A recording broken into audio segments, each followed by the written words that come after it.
પાસો મારો પરમેશ્વર, મારું ઇનોવેશનનું કારણ કોરોના પછી શાળાએ આવેલા બાળકોમાં જોવા મળતું વાંચન, લેખન અને ગણનની કચાશો દૂર કરવા માટે અને ખાસ કરી FNL માટે ઇનોવેશન પાસો મારો પરમેશ્વરની પ્રવૃત્તિ તમે કેવી રીતે કરશો હું તમને સમજાવું. સૌપ્રથમ બાળકોનું એક ગ્રુપ બનાવવાનું, જેમાં 2 થી વધારે બાળકોને ગોઠવણી કરી બેસાડવાના.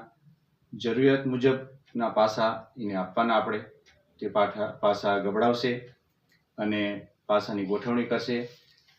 ત્યારબાદ જે ગોઠવણી થયેલા પાસાનું તે વાંચન કરશે અને તે પાસાને લેખન પણ કરશે. સાથે સાથે દરેક બાળકો આ પ્રવૃત્તિ વારાફરતી કરશે. હવે એવી જ રીતે આપણે ગણનની અંદર વાત કરીએ તો ગણનની અંદર સરવાળા, બાદબાકી, ગુણાકાર, ભાગાકાર તે પણ બાળકો પાસા દ્વારા શીખી શકે છે. જેની અંદર 2 પાસા આપણે આપવાના હોય છે. જે પાસા ફેંકે છે પછી ઉપર નીચે એ બાળકો ગોઠવે છે અને સરવાળાની પ્રવૃત્તિ હોય તો સરવાળા કરશે. પાટીની અંદર સરવાળા કરી અને પછી તે પોતાની નોટબુકની અંદર પણ સરવાળાના દાખલા લખશે. એવી જ રીતે બાદબાકીના, ગુણાકારના અને ભાગાકારના પણ દાખલા આ રીતે કરી શકાય છે. આ પ્રવૃત્તિ કરતી વખતે ખાસ બાદબાકીના દાખલા હોય ત્યારે રકમ મોટી ઉપર રહે અને નાની રકમ નીચે રહે તે ખાસ જોવાનું હોય છે. ગુણાકારની અંદર પણ આપણે બાળકો 2, 3 અને 4ના ઘડિયા આવડતા હોય એ પ્રમાણે એને નીચેના પાસો આપણે 2, 3 અને 4નો આપશું અને ભાગાકારમાં એ જ ગુણાકારના જ પાસાનો ઉપયોગ કરશું. તો આ રીતે સરવાળા, બાદબાકી, ગુણાકાર અને ભાગાકાર સરળતા શીખી શકે છે. આ જ પ્રવૃત્તિ આપણે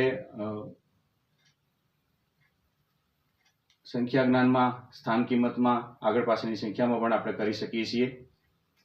આવી ઘણી બધી તમારા આઈડિયાથી પણ તમે આ પાસાની પ્રવૃત્તિ કરી શકો છો. હવે વાત કરું પાસા દ્વારા પ્રવૃત્તિથી મારા વર્ગને શું લાભ થયો તેની. તો મેં આ પ્રવૃત્તિ મારા વર્ગમાં કરેલી, જેના દ્વારા FNLના બાળકોમાં સારો એવો વિકાસ જોવા મળેલો અને પકડ પણ સારી આવે છે વાંચવામાં, ગણવામાં, જેના કારણે તમને FNLમાં ઘણી એવી મદદ કરે. તમે આ પ્રવૃત્તિ તમારા વર્ગમાં કરશો તો તમારા બાળકોને ચોક્કસ લાભ થશે. આ પ્રવૃત્તિ કોઈ એવી વધારાના ટાઈમ નથી લેતી, કોઈ વધારાનો ખર્ચ નથી લેતી, શિક્ષકોના ઉપર કોઈ બોજ નથી આવતો. ફક્ત પ્રવૃત્તિ બાળકો જ કરે છે અને એ બાળકો વારંવાર પ્રવૃત્તિ કરતા હોવાથી તેની અંદર એની પકડ સારી એવી આવે છે. Thank you.